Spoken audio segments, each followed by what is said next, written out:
के सामने फिर से हाजिर हुआ हूँ। सादिक अली नाबीना।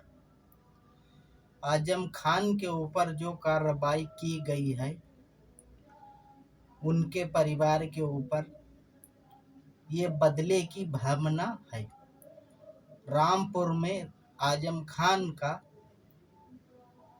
जो नेता का दबदबा है, वो भाजपा खत्म करना चाहती है। इसी के चलते ये सब साजिशें हो रही हैं। 2024 का चुनाव आने वाला है कि आजम खान का रामपुर में अच्छी पकड़ है। पुराने नेता हैं, जाने समझे हुए ईमानदार नेता हैं, मगर इसी के चलते ये कार्रवाई हुई है।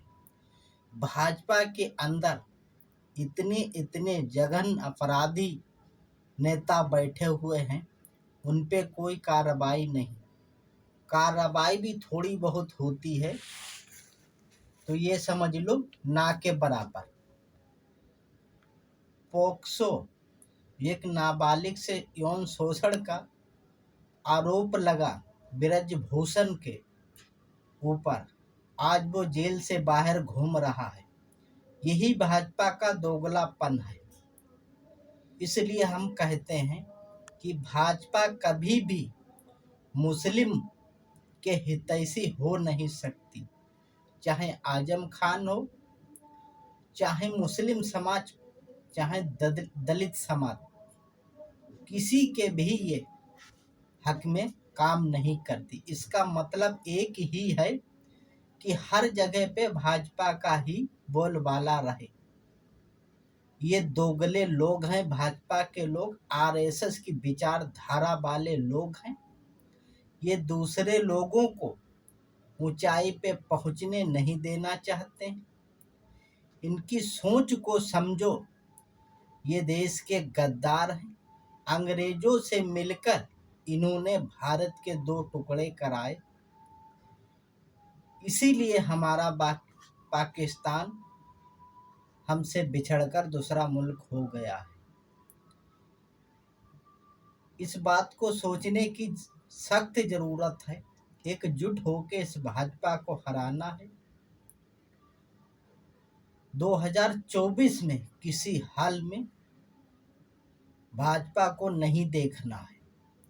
इसके आने से भारत में दंगाई लोग ज़्यादा बढ़ गए हैं, बलात्कारी लोग ज़्यादा बढ़ गए हैं। जिधर देखो उधर घटना ही घटना दिखाई देती है।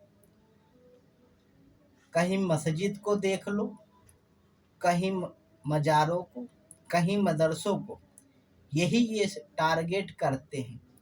इन्हें यही चीज़ें इलीगल दिखती है। जहाँ पर काले कारनामे होते हैं, जो बड़े बड़े आश्रम बने हैं, स्वामी चिन्मयानंद जैसे, वो इनको इलीगल नहीं दिखाई देते, क्योंकि वो भाजपा के हैं।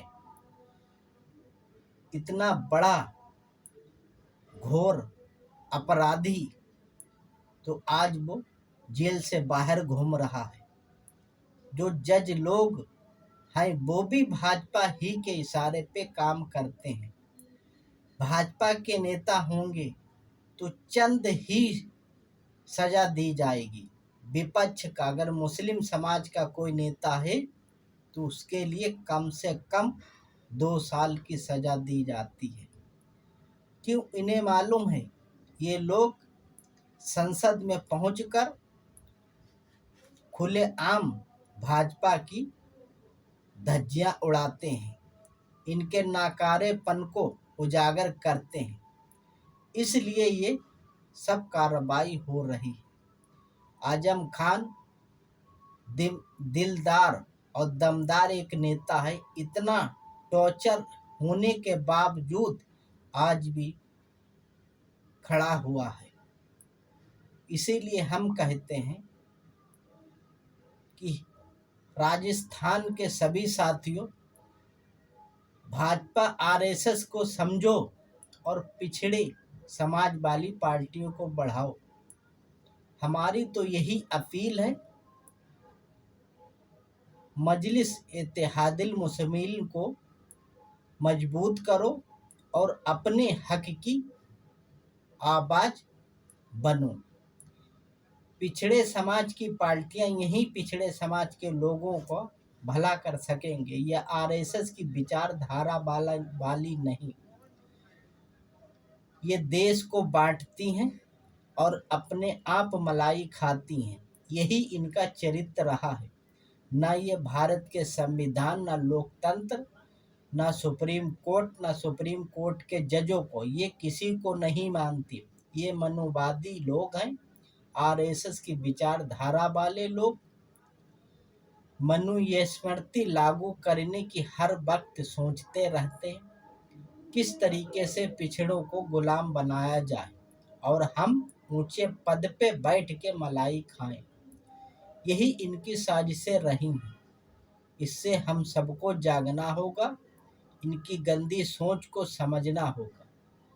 इसी बात को मैं ख़त्म करते हुए सभी साथियों से जय हिंद।